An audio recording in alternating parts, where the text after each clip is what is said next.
So, Betty, you and I, we go back a long way. Can you remember where it all started? I certainly do. The emergency department at Commonwealth Memorial Hospital was noticing a large increase of patients coming in that had no health insurance, and they were using the emergency department for their care. And they documented 1,800 people in 1999 that used the facility in that manner. So then after that point, then you guys pulled a committee together and a group of people, correct? Yes, well, that was it. Doug Guy and I sat down and decided where we wanted to have people drawn from, what we needed on the committee. And it took a year, almost a full year, to get up and running. And so the first opening, or the first night of the free clinic was? July 1st. Of 2001. Correct. So, and I remember back then, we had all physicians working, seeing patients, and then there got to be a need for nurse practitioners to come and help out as well. Yes. And I think that's where one of the board members, Vicki Dahlman-Papke, came and said, exactly right. By that time I had gone from the role of a nurse to the role of a nurse practitioner. Yeah. And then I came down on a Tuesday night. And there I was, and didn't leave for 16 years. So tell me, what do you think of where the clinic has come today? Did you ever think about it? It's astonishing. It's absolutely astonishing. I'm sure you feel the same way. Because remember, the clinic at the beginning was just a few rooms, and remember you had that one larger room made into two smaller, so we had 3 exam rooms, but not a lot of space. Nope, it was a lot of excuse me, trying to get through every day. Exactly. The community, from my perspective, if we had a need, it was always there. And sometimes it came before we even knew it.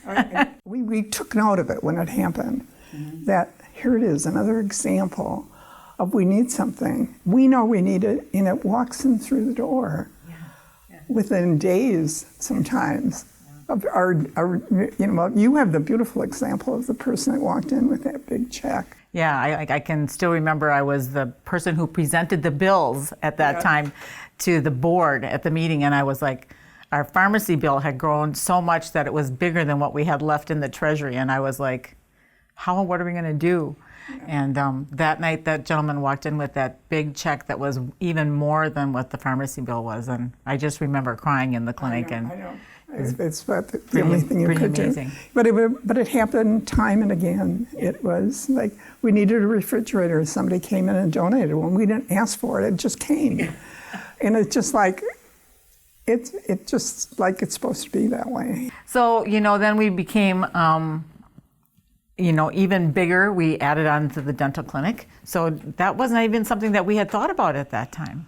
Well, I think we were aware of it at the very beginning. But, I like to compare this for climbing a mountain.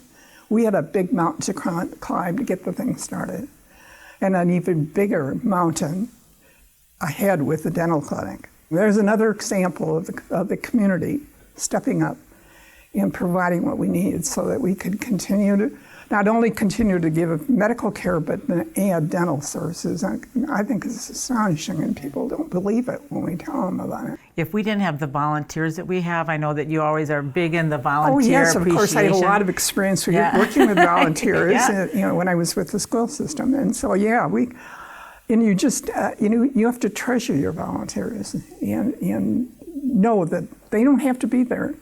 They're there because they're committed.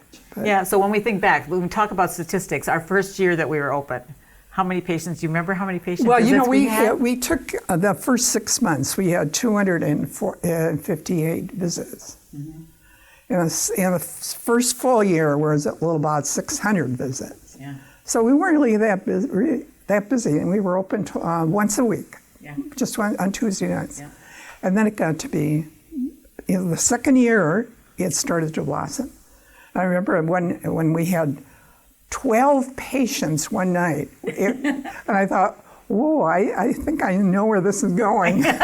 We had lots of stories of patients that just told how some of them just needed that little gap care, like they lost their job and until they could get back on their feet. Exactly. And they come back and they told us wonderful stories. And some people, I think one lady, I remember, she like once she got back on her feet, she like would send a check, like a $10 check every month because she just felt she had to give back.